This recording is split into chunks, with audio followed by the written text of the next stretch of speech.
দেখো, প্রত্যেক দিনের তো ঘর মোছা, ঝাঁট দেওয়া এইসবই শেয়ার করি, কিন্তু আজকের ঘর মোছা, ঝাঁট দেওয়া আর এগুলো আর শেয়ার করিনি। দেখো, আমি সরাসরি চলে এসেছি আমার কাঠের উনুন চালে। তো হ্যাঁ, একটা দিদিভাই কমেন্ট করেছে, ইস এ বাবা কি নোংরা। হ্যাঁ, তো দিদিভাই বলি, চাষিবাসির ঘরে কোনো দিন গেছো? গিয়ে দেখো, ঠিক আছে? এই দেখো, আমার শ্বশুরমশাই মাঠে জল দিতে গিয়েছিল, আর পাইপগুলো নিয়ে এসে এই যে আমার রান্নাঘরের সামনেটা ফেলে রেখেছে। তো এইগুলো না এত ভারী, তার জন্য আমি আর এগুলোকে সরাতে পারি না। তো এখানেই সাইডে রেখে দিয়েছি, আর ওইদিকে দেখো প্যাঁকাটি, ওদিকে কাঠ নিয়ে রেখে দিয়েছি। আর কি করব দেখো, আর ক্যামেরাটা আবার ঘুরিয়ে দিলাম, আবার এই দিকটা একটু, এই যে সামনেটা একটু নাতা দিয়ে দিচ্ছি। দেখো, নাতা ঝাঁটা এগুলো সব পড়ে আছে, কি করব, কিছু করার নেই। একা সংসার, তাড়াহুড়োর কাজ, তার সঙ্গে ওই মেয়ে সামলে আমাকে সমস্ত কিছু সামলে নিতে হয়। তো তার জন্য আর বেশি এ করি না। আর ওই বালতিটা বাটিটায় করে জল নিয়ে এসেছি, তো বাটিটা করেই দিয়ে দিলাম। তো দেখো, তারপরে না স্নান ধান করে এই যে চলে এলাম। আর প্রত্যেক দিনের আমার তো জামা কাপড় কাচা তো থাকবেই। তো তার সঙ্গে দেখো, আজকেও কোনো নেই, আজকেও কাচাকুচি নিয়ে চলে এসেছি। আমি আবার ক্যামেরাটা রেখে স্টাইল করে তোমাদের দেখাচ্ছি। দেখো, আমি জামা কাপড় কেচে নিয়ে এসেছি, এবার মিলবো বলে মাঠের ধারে। আর হ্যাঁ, এই যে গরুটা মাঠে দাঁড়িয়ে আছে, দেখো, এই গরুটার গোবর দিয়ে আমি আমার রান্নাঘরটা নাতা দিয়েছি। মানে বেশিরভাগ টাইম এই গরুটার গোবর দিয়েই করা হয়, কেননা আমাদের ঘরের সামনে এই গরুটা প্রত্যেক দিন বাঁধা থাকে। আর দেখো, মাঠে দেখেছো কত ধান শুকনো হচ্ছে। হ্যাঁ, এক সময় আমাদেরও শুকনো হতো, আজ আমি পারি না বলে তাই ছোট মেয়ে নিয়ে, মেয়েটা বড় হয়ে গেলে অবশ্যই আমি আবার সমস্ত কাজকর্ম মানে এমনি সমস্ত কিছু করি, শুধু ধান সেদ্ধ শুকনোটাই করতে পারি না ঠিকঠাক মতো, মেয়েকে নিয়ে হয়ে ওঠে না।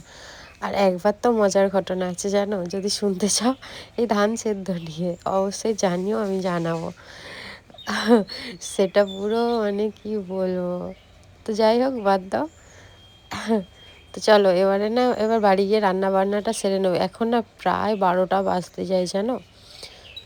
মেয়ে নিয়ে অনেকক্ষণ বসেছিলাম, মেয়ে ছাড়েনি আমাকে। তো এইগুলো না আগের দিনের কাঁচা, শুকনো হয়নি বলে না মিলতে এসেছি। তো যাই হোক, চলো আজকে রান্না বান্নাটাও সেরে নেব, আর তোমাদের সাথে আবার দেখা হবে কালকের ব্লগে। আর হ্যাঁ, আমি না বেশি বড় বড় করতে পারি না, আমি ছোট ছোট করে করি, কেন আমার মেয়ে নিয়ে আমি সময় করে উঠতে পারি না, আমি বড় ভিডিও ছাড়তেও পারি না। তো ছোট ছোট ভিডিওগুলো তোমাদেরকে কেমন লাগে অবশ্যই কমেন্ট সেকশানে জানিও। তো বন্ধুরা, দুপুরবেলা খাওয়া দাওয়া তো হয়ে গেছে। আজকে রান্না তো সেরকম কিছু করিনি, বিট গাজর আলু ভাজা, আর হয়েছে ফুলকপি, বিনস, আলু, মাছ দিয়ে একটা তরকারি বানিয়েছিলাম। তো খাওয়া দাওয়া কমপ্লিট হলো, বাবা খেয়ে মাঠে চলে গেছে, মেয়ে ঘুমিয়ে পড়েছে। আর ওইখানে আমার জামা কাপড় দেয়া আছে, তো তোমরা দেখেছিলে। চলো এবার জামা কাপড় কটা তুলতে যাবো, ঠিক আছে? এই যে আমাদের বাড়ির সামনেটাই দেখো বড় পুকুর, দেখেছ? বাড়ির সামনে বড় পুকুর। আর বলেছিলাম যে জানলাটা একটু বাগাবো বা গোছাবো, সময় হয়ে ওঠে না। এখন ঘড়ি কাঁটায় প্রায় ওই 3টে বাজতে যায়। এই খেয়ে উঠলাম, এবার জামা কাপড় কটা তুলে এনে এবার ভিডিও এডিট করতে বসবো। চলো, তোমরা সবাই কেমন আছো জানিও। আর হ্যাঁ, আমার ভিডিওগুলো কেমন লাগছে অবশ্যই জানিও কিন্তু কমেন্ট সেকশানে। বলো, আতা গাছে, তোতা, বলো তোতা, পাখি, পাখি,